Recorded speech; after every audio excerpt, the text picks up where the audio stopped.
हमेशा से ऐसा ही होता आया है।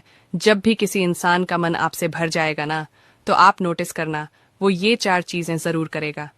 पहला, वो खुद ही गलत होकर बार बार आपको ही गलत ठहरा देगा और वो कभी भी अपनी गलती एक्सेप्ट नहीं करेगा।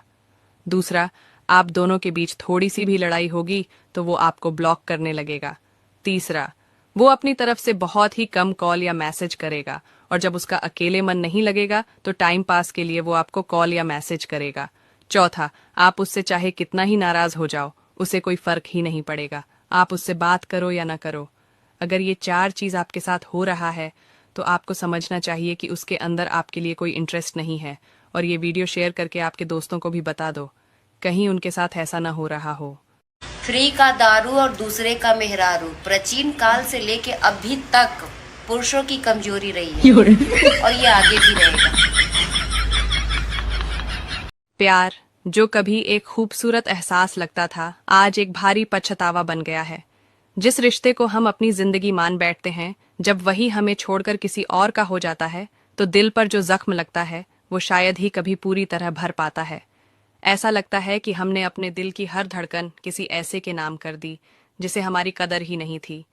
जब हम किसी को बेइंतहा प्यार करते हैं तो हमें लगता है कि वह भी हमें उतना ही चाहता होगा, लेकिन जब सच्चाई सामने आती है तो हमें एहसास होता है कि हम सिर्फ एक भ्रम में जी रहे थे।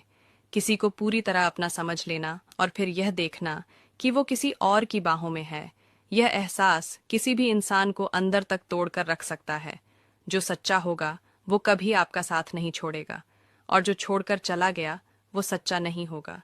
किसी को बेपनाह चाहने से पहले यह देख लेना चाहिए कि वो भी आपको उसी शिद्दत से चाहता है या नहीं, वरना एक दिन प्यार पछतावा बन जाता है। पिता का साया ना होना। कोई मुझसे पूछे, जिनके पास हैं वो सब कुछ नहीं करते कोशिशें बूझने की। जिनके सिर पर हाथ है वो कीमत नहीं जानते, पर जिनकी किस्मत में नहीं वो हर पल इसे तरसते। रोज गिरते हैं, खुद ही संभलना पड़ता है, तकलीफें पूछने वाला कोई अपना नहीं होता। पिता की हिम्मत, उनका स्नेह एक ढाल थी जो अब नहीं तो हर लम्हा अधूरा सा लगता है। जिनके पास हैं वो उनकी कद्र करें, वरना एक दिन पछतावा ही रह जाएगा। उसने मुझे धोखा नहीं दिया जनाब, बस जाते जाते ये सिखा गए कि दोबारा कभी ऐसी गलती मत करना। कुछ रिश्ते बोझ बन जाएं तो छोड़ देना बेहतर, जो साथ न दे वो हाथ छोड़ देना बेहतर, जिस सवाल का कोई जवाब ही नहीं उसे दिल से मिटा देना बेहतर, और जो प्यार सिर्फ मतलब का हो उसे भूलकर मुस्कुरा देना बेहतर। मैं तो अपने भाइयों से सिर्फ एक ही बात कहना चाहती हूँ, और सच्ची और सीधी, कि ना ही बेटा निहाल करेगा ना ही बेटी निहाल करेगी। अपनी पत्नी से व्यवहार अच्छे रखिए, क्योंकि बुढ़ापे में आपकी पत्नी ही आपकी देखभाल करेगी, है ना।